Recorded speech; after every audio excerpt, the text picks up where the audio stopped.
Hello, my name's Sean Brown from WiSen Innovation, and in this WiSen Quick Guide video series I'm going to show you how you can create a linked node profile model.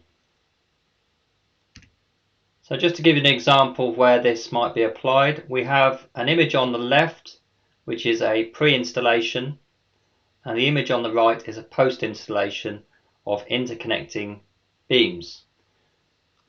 What we have down the bottom is a horizontal profile consisting of 1 meter beams, and these can be varying different lengths, and on each of those beams we have a tilt meter. This would typically be used to review heave or settlement movement.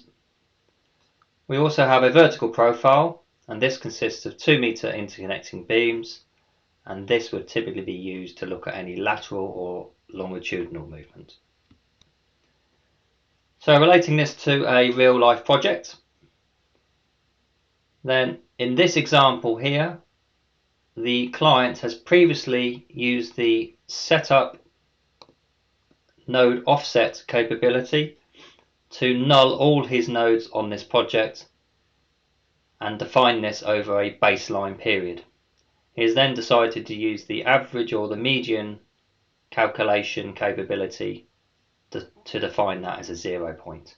Now this is important to know for the linked node model profile setup later on.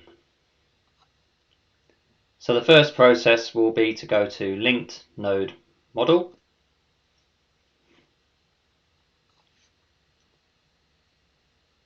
and we can see here we're presented with a workflow. So here we have some tabular entries for previous profiles created on this project, but I'm going to touch on the number 1 and number 2 sections initially.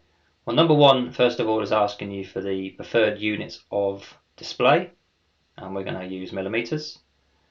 The tick box selection relates to the calculation resultants. So the linked node initial point fixed, well, that's a 1n fixed, and that would typically be used for a vertical profile.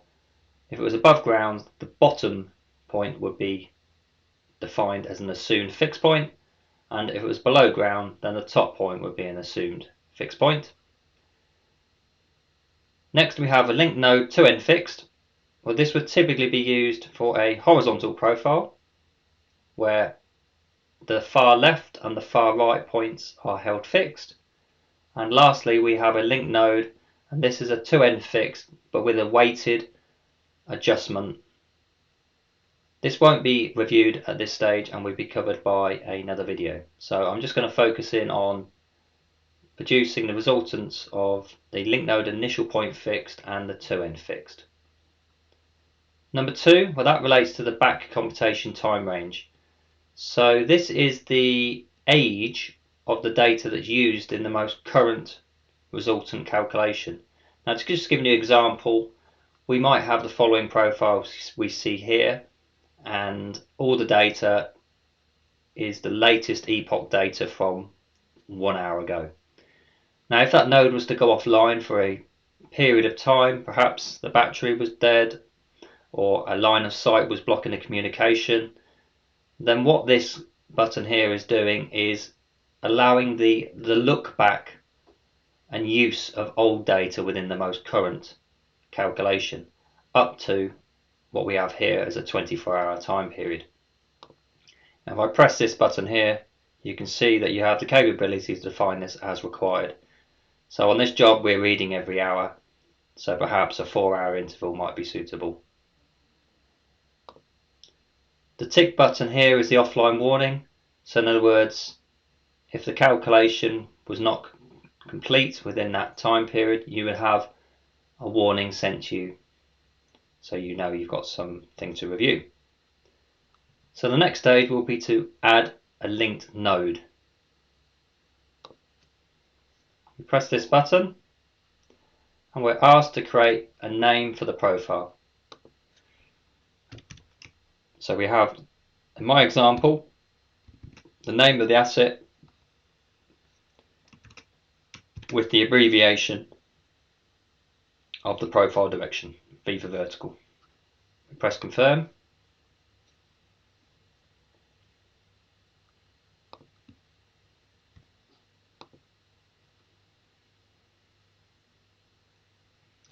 Now that entry will be at the bottom of the list. And if we scroll down,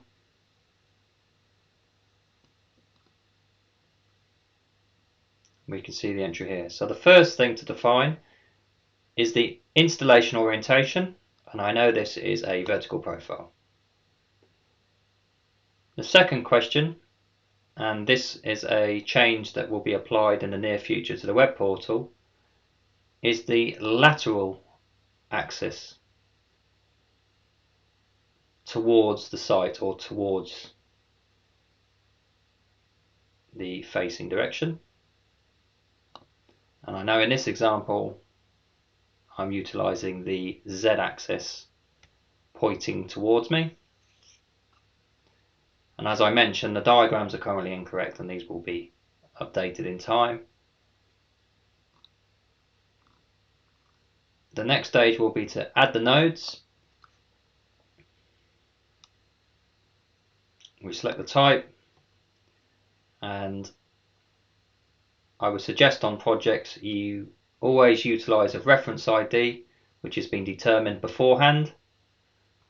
We display this as a list just so it's easier to review, and you would select these typically in the order of your profile direction. So for instance here, VO1 is at the bottom of my profile, 2 is the next one up, 3, 4 and 5 is at the top of the building.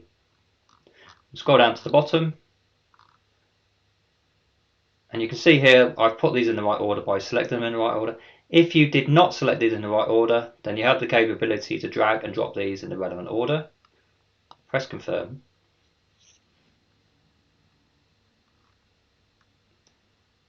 You now have a second chance, for instance, if you still got these in the wrong order, where you can hold down the left mouse button and you can drag the rows and drop them in the respective order requirement. The next thing is the spacing, and this relates to the beam length. So on this job we have a consistent beam length. This is 2 meters and I wish to apply that to all.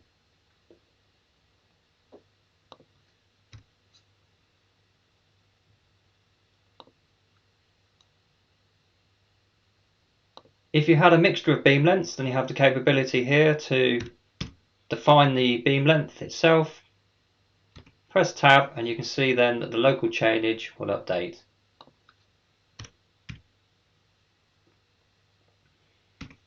And lastly we have a note section, so this might be the material type that you've installed on, where you feel that information might be useful in any data review. So we've now finished this step, and the next process will be to save the profile that's been created by pressing Save Config.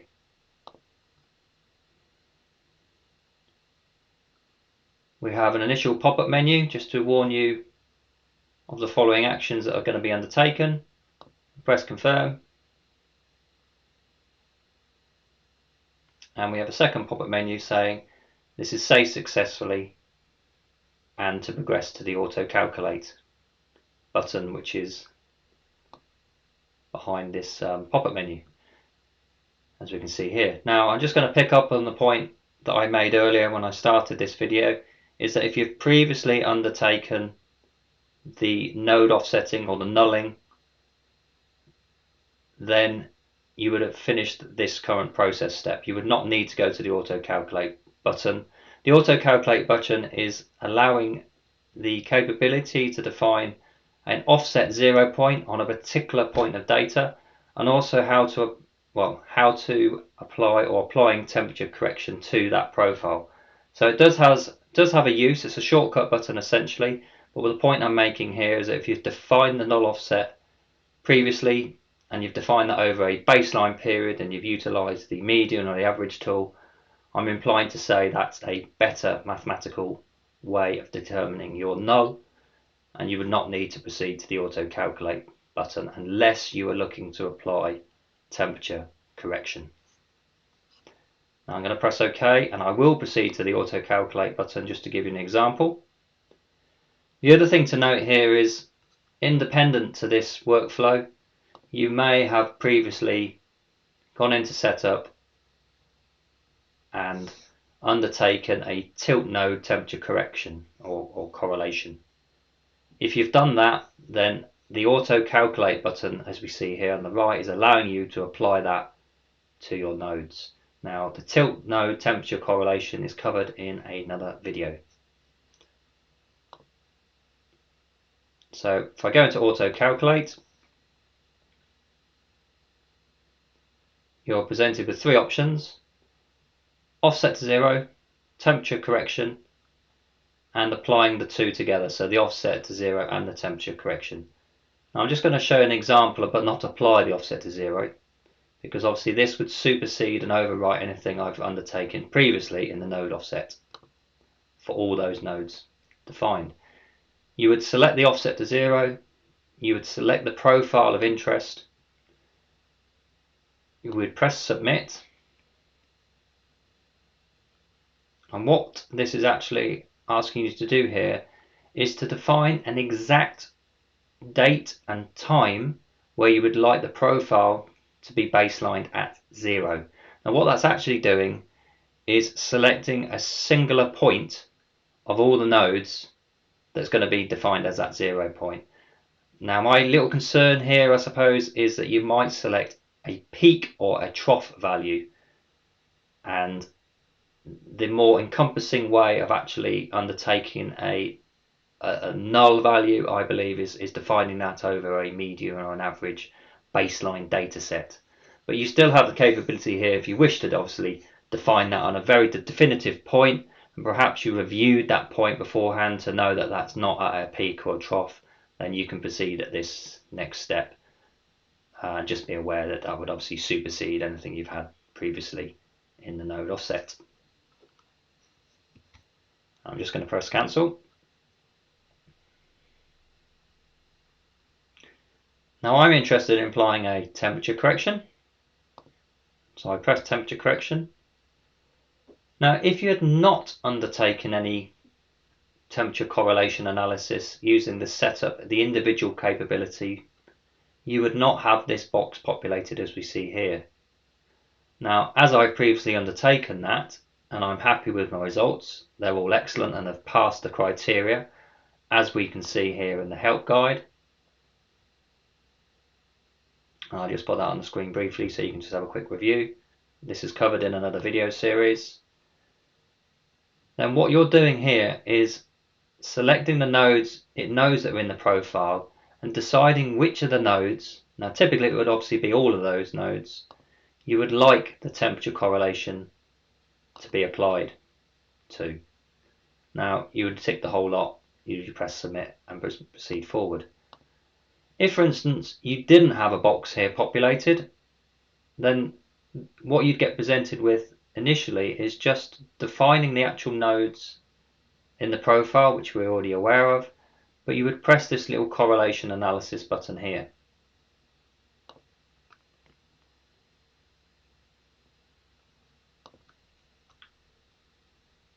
Apologies, select the nodes first.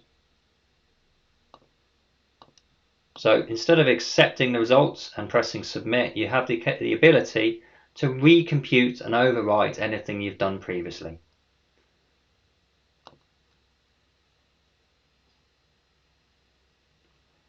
And the correction analysis.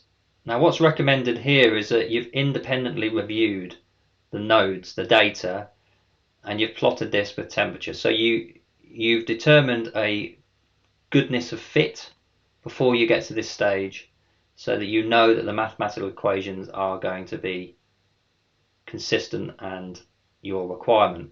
Now to do that, you would typically go to data, show plot, and plot the axis versus temperature, and that way you can see if you've got a goodness of fit and you're meeting the criteria for the temperature range and so forth. Now I know the date period here because I've previously done this analysis, and I'm just going to select that time period.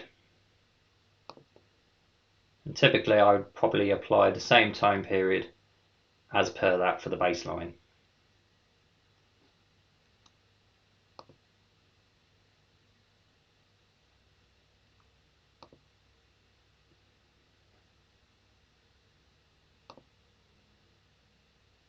So the 18th of January, 5 o'clock.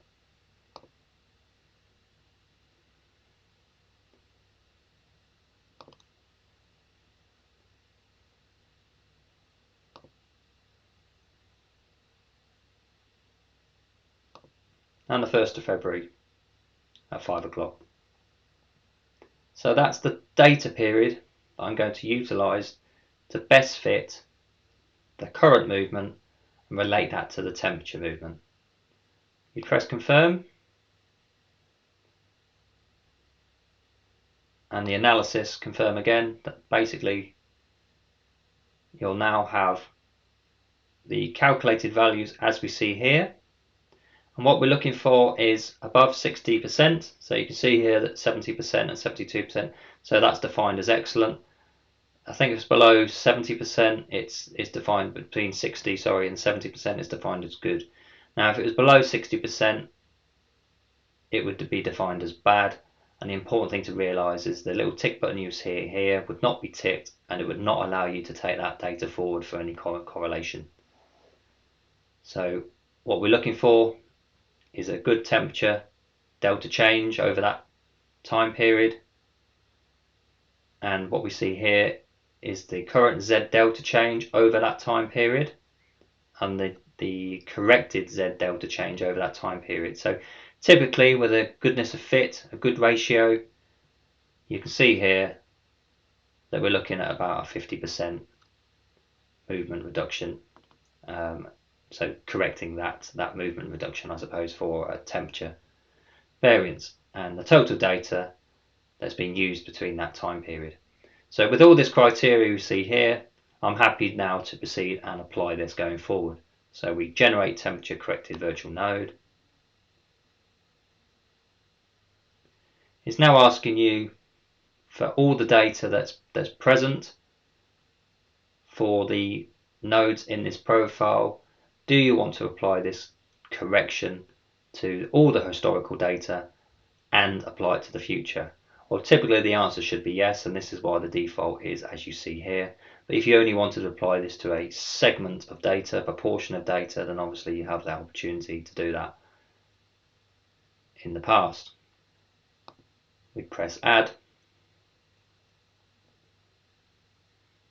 I have a little pop-up menu warning you of the process.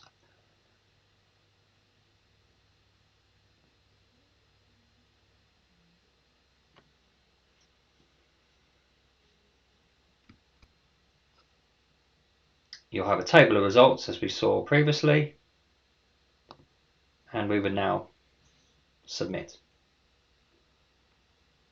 And again, we're confirming that application to the actual profile.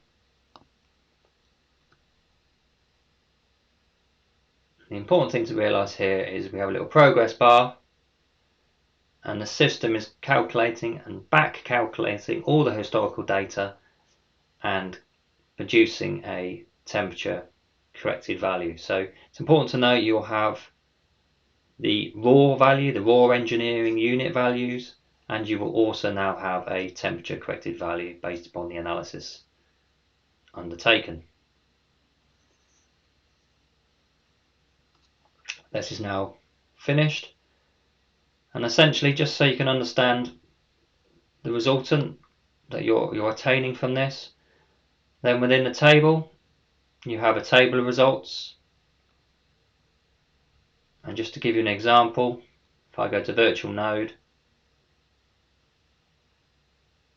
and I was to scroll down, you have various tables here. As you can see,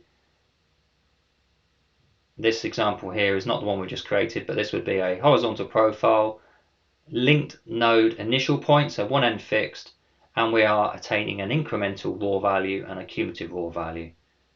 If I was to scroll down, you can see here there's various different tables. For some with temperature corrected, some are single end fixed, and some are two end fixed. So as we can see here, this example, apologies, is a two end fixed. So obviously we can see The first one is fixed and the last one is fixed, and obviously there's a mathematical adjustment that's been undertaken, and we again attain an incremental and a cumulative result. In terms of graphical representation of the data, then to do that we go to show plot.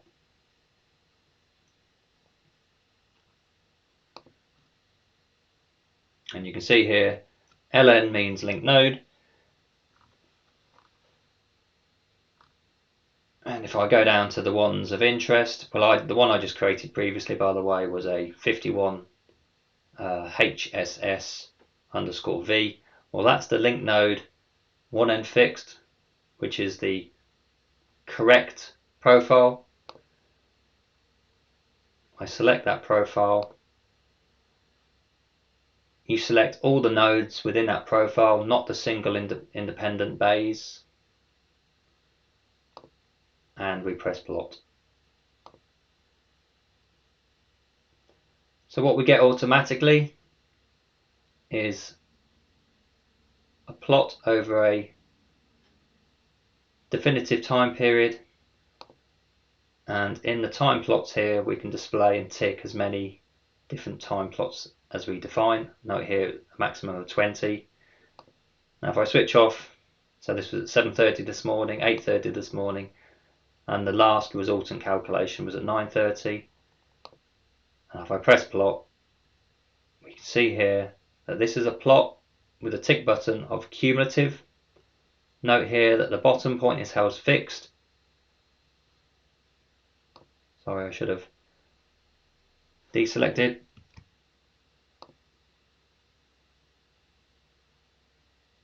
So obviously we can see a singular profile for cumulative, and if you're interested in incremental as well,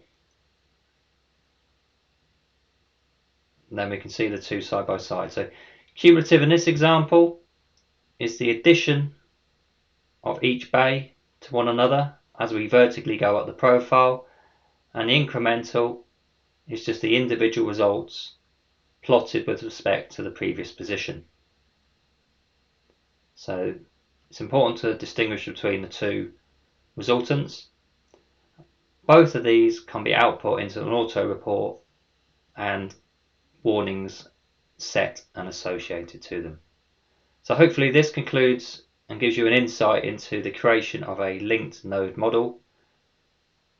For any further information, then by all means contact myself or technical support.